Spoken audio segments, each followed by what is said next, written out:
This will be hadith number 1. We'll start right now, inshallah. إنما الأعمال بالنيات عن أمير المؤمنين أبي حفص عمر بن الخطاب رضي الله عنه قال: سمعت رسول الله صلى الله عليه وسلم يقول: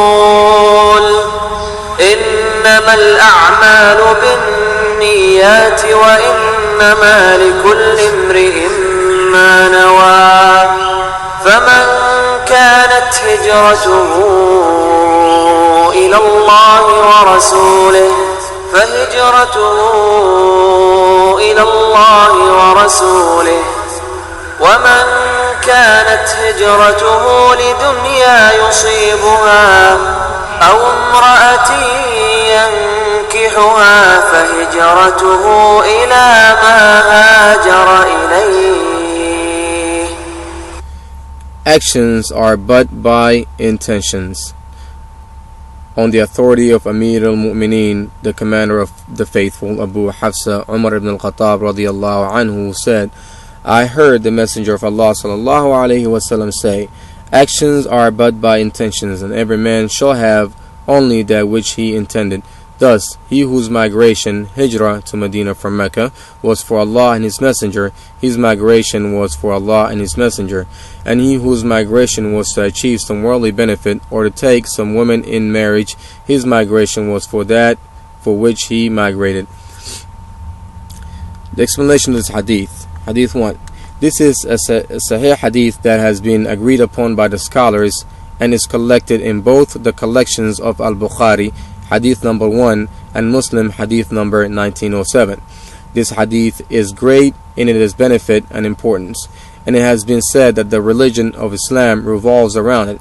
Some of the scholars have said that it is 1/3 of knowledge, because the actions of man involve his heart, his tongue, his limbs, and hence the intention in the heart is 1/3 of that. Other scholars have said that the whole religion is encompassed in 3 hadith. This is one of them. The other hadith is the one that talks about the halal is clear, the haram is clear, and between them are doubtful matters. And the hadith, whoever innovates in the religion, in this religion, that which is not from it, will have his actions rejected by Allah subhanahu wa ta'ala. Inshallah, those hadiths will be covered later on. Some of the scholars have said that this hadith should be mentioned at the beginning of every book, in order to establish that the seeking of knowledge is for the sake of Allah alone and not for anyone else. In the hadith, when the Prophet ﷺ says actions are but by the intentions, then the by here means that the acceptance and correctness of any action depends upon the intention behind it. An action which is apparently good, such as giving money in charity, will be rejected if the intention behind it is wrong. For example, to show off. Indeed, the Prophet ﷺ has narrated from Allah that if a person performs an act for Allah's sake and also for the sake of someone else, then Allah will reject the deed entirely and leave the whole of it for the partner that the person made. This shows us how grave the sin of shirk is. It is the only sin that Allah will never forgive. In the hadith, the words shall have means that the person will be rewarded for only that which he intended. So as mentioned in the hadith, if a person performed the hijrah but did it with the wrong intention, then he would not be rewarded for that action of hijrah.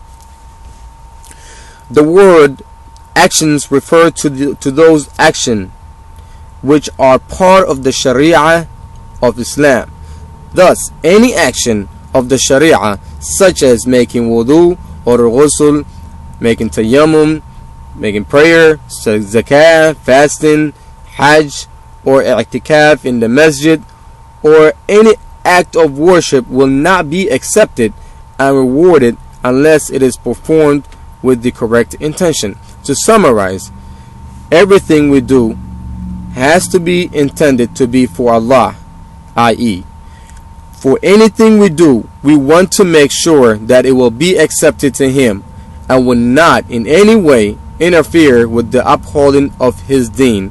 A good action with the wrong intention will not get us any reward in the hereafter. Inshallah, this is the end of Hadith 1. Inshallah, next Sunday I'll be posting Hadith number 2, if Allah wills it, inshallah.